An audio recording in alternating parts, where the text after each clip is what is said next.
Hey, I am Leah. I'm originally from Switzerland, and I am the vice chairperson of the European Students' Union, the umbrella organization of the National Students' Union, which is based in Brussels.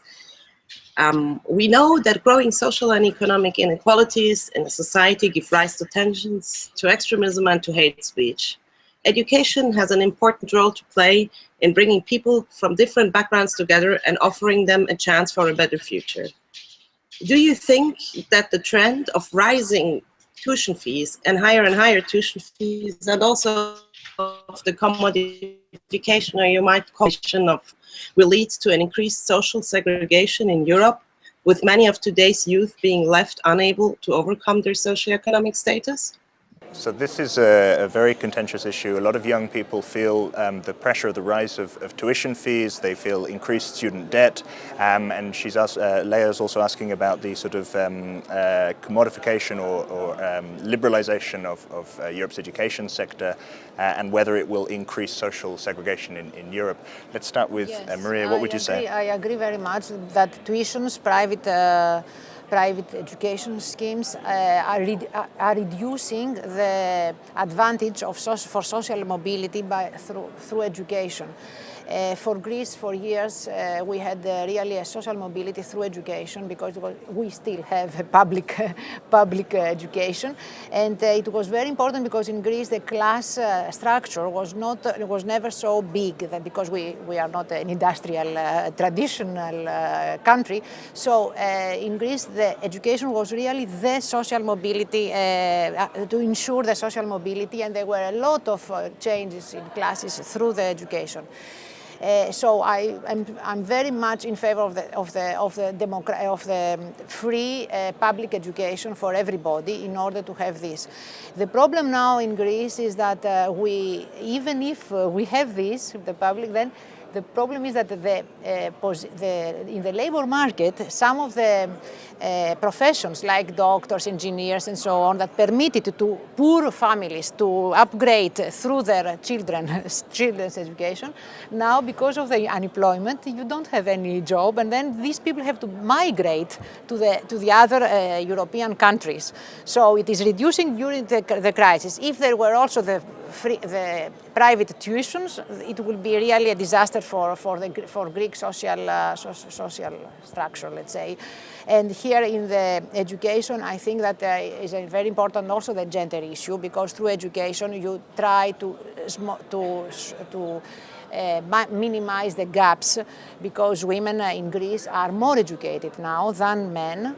And I think this is also mobility, not only the social mobility, but also to reduce the gap between gender through education. So it's absolutely important that we have everybody good public education. This costs money, but however, it's a major thing for the Greek society, I think. Okay, László Andor, you've spoken about the need for economic reforms. Are higher tuition fees and the liberalization of the education sector, is that a necessary reform? I wouldn't say it's necessary. Probably there are no uniform solutions here. You have to see the bigger picture of the education system and the welfare system in the given country in order to judge whether it deepens inequality and undermines the equality of the opportunity, or the impact is not so dramatic.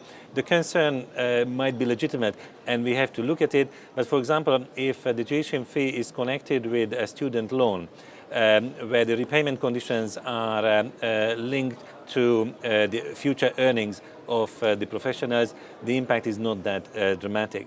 What I would also stress is that the equal opportunity to education is a broader issue.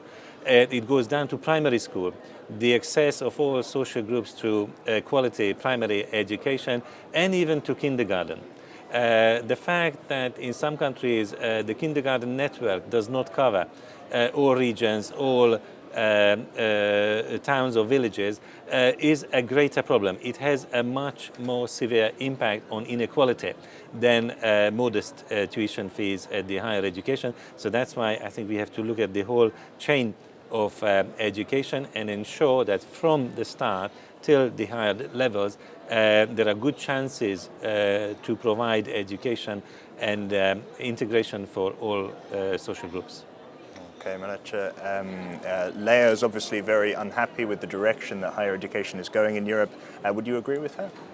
Well, first of all, I think everybody should have access to high quality education. I've been missing the word quality a bit, and in order to be the smartest continent in the world, Europe has to reform, because we now have a system that is not affordable for the next generation. And so I think to have a progressive support system, support by the state for those who cannot afford their education is of course very necessary.